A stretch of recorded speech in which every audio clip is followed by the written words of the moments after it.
Olá, caros estudantes e a todos vocês que acompanham o canal Exatas e Prodígios. Estamos de volta gravando mais uma videoaula, onde hoje nós vamos falar sobre dilatação volumétrica, ok? Então, para iniciar a nossa aula, para entender melhor o que é dilatação volumétrica, nós vamos assistir um vídeo que fala sobre o experimento do anel de Gravesand.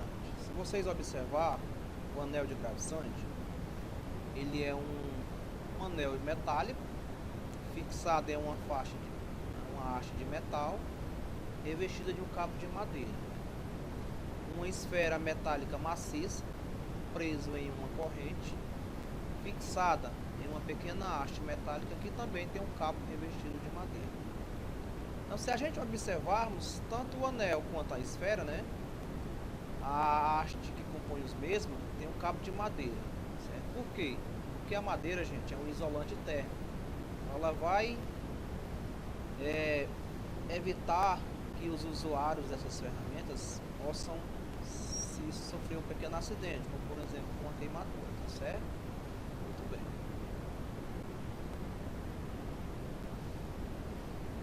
Gente, após o experimento,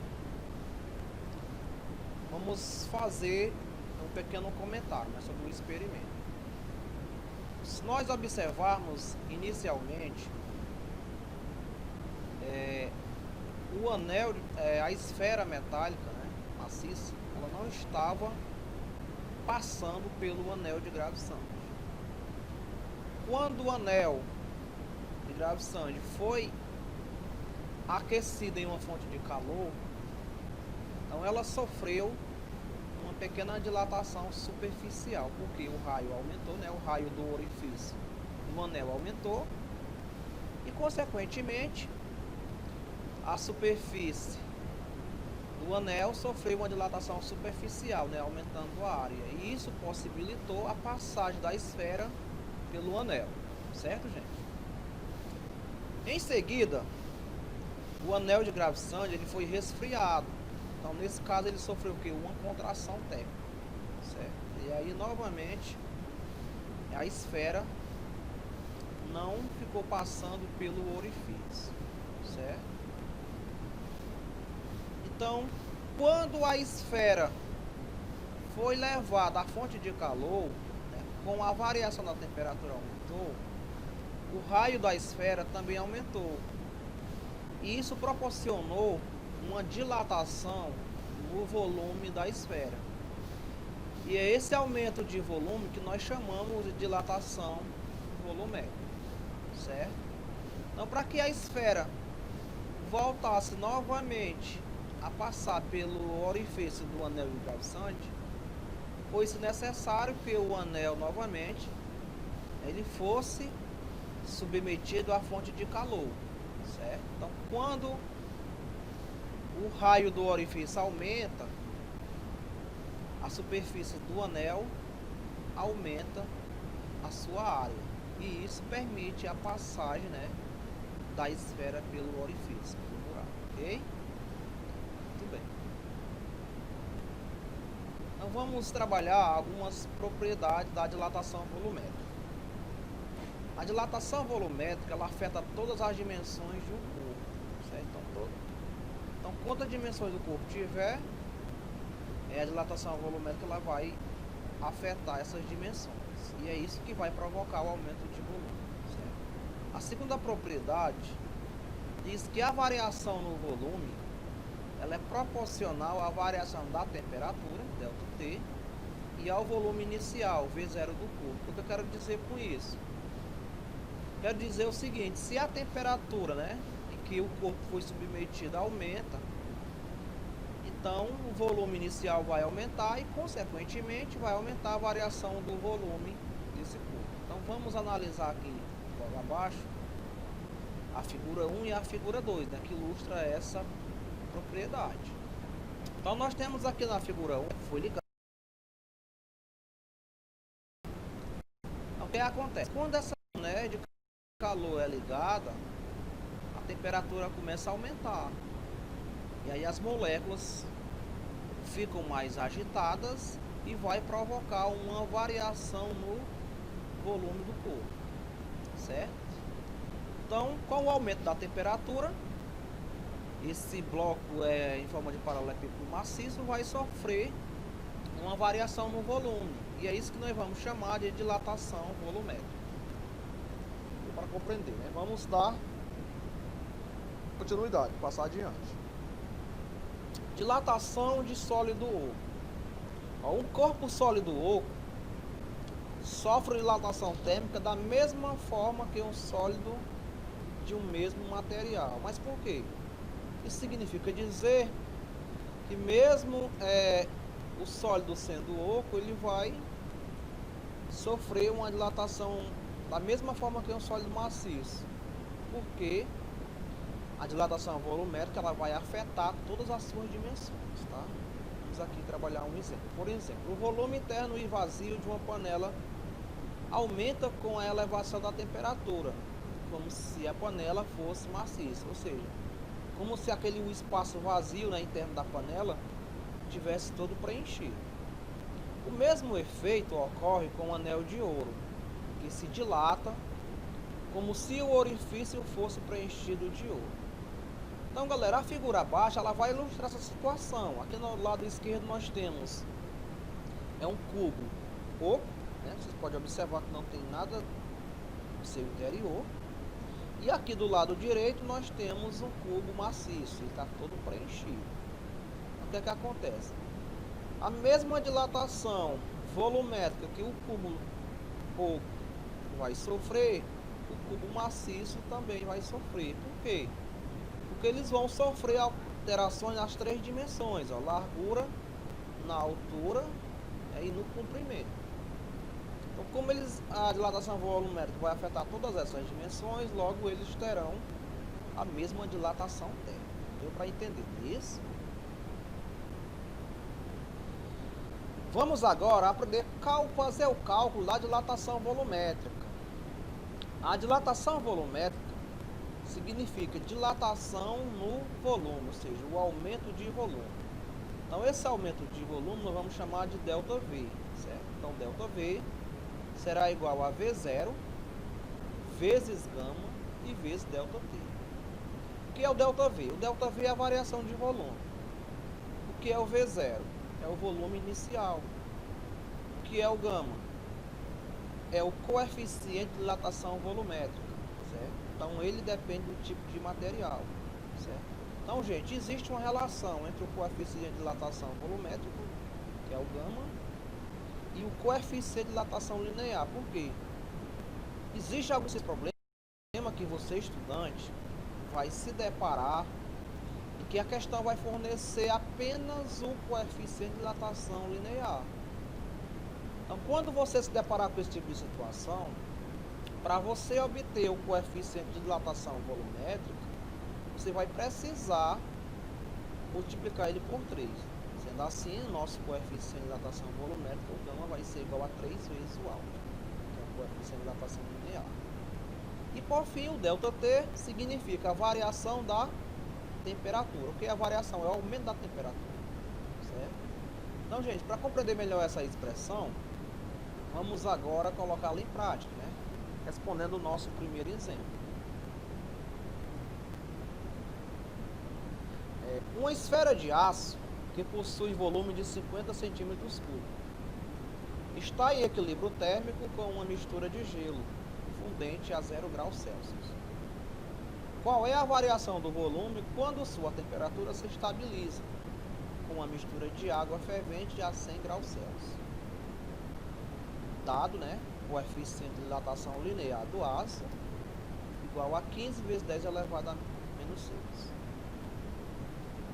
Olá, galera, vamos fazer agora a resolução do nosso exemplo. Então, para resolver essa situação, problema, nós vamos utilizar a seguinte expressão.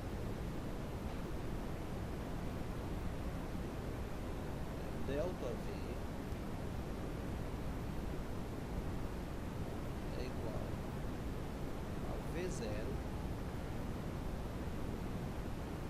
vezes gama e vezes ΔT.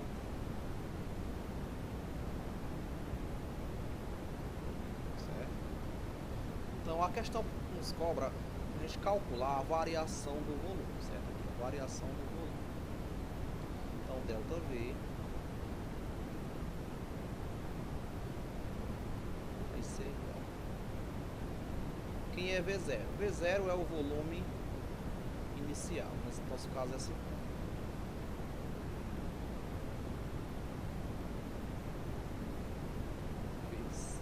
Quem é gama? Gama é o coeficiente de dilatação volumétrica. O gama ele vale 3 vezes o alfa, né? Que é o coeficiente de dilatação linear. 3 vezes 15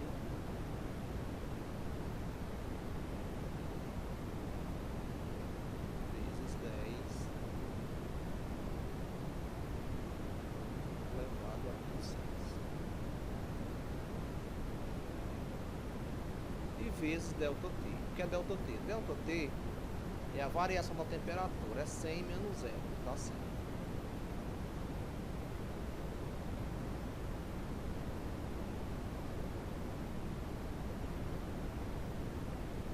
Certo? Então agora nós vamos multiplicar 50 por 100 para facilitar nossos cálculos. E depois multiplicar o 3 pelo 15. Então delta V ser igual a 50 vezes 100 é só multiplicar. 5 vezes 1 é 5. E em seguida adicionar o 0 à direita. Coloca o 0 do 50 e o 2 0 do 100 à direita. Quando eu multipliquei 50 vezes 100, deu 5.000. Agora eu vou multiplicar o 3 pelo 15. 3 vezes 15 dá 45.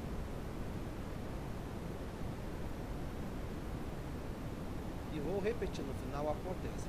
10 elevado a menos 6. Certo? Muito bem. Continuando, nós vamos multiplicar os 5.000 por 45. Então é só multiplicar o 5 pelo 45 e repetir os 3 0 à direita. Delta V vai ser igual. Vamos multiplicar aqui ao lado 45 vezes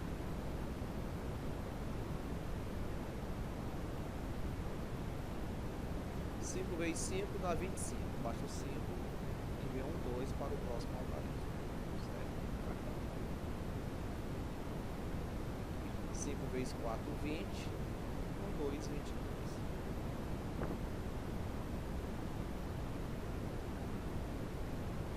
Quando eu multipliquei 45 por 5, deu 225.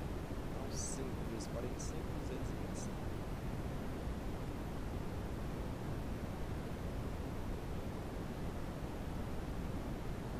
Aí eu adiciono os 3 0 à direita.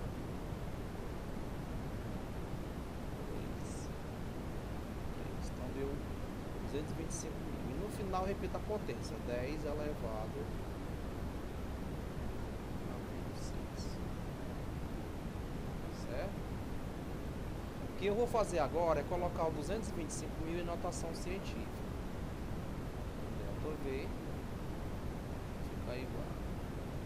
Colocando 225.000 em notação científica, fica 2,25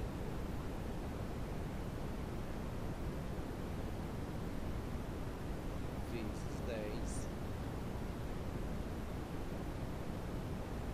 elevado a 5.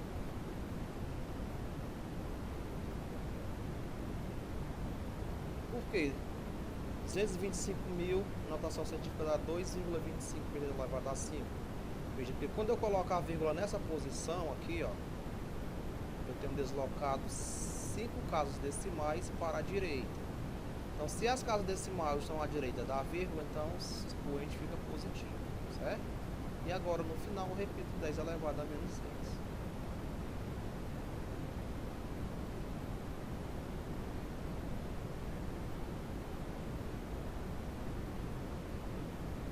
Fazer a minha resolução para o lado direito. Então, delta V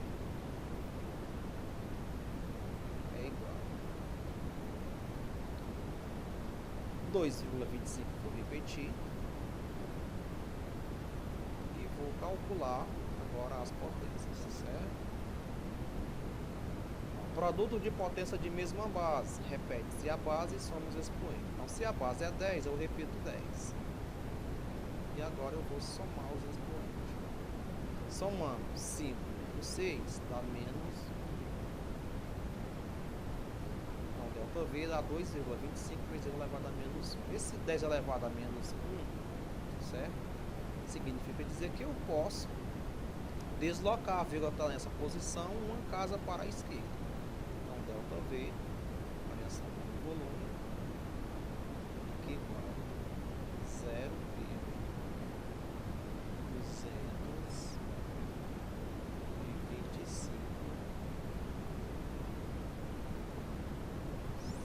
centímetros, ok?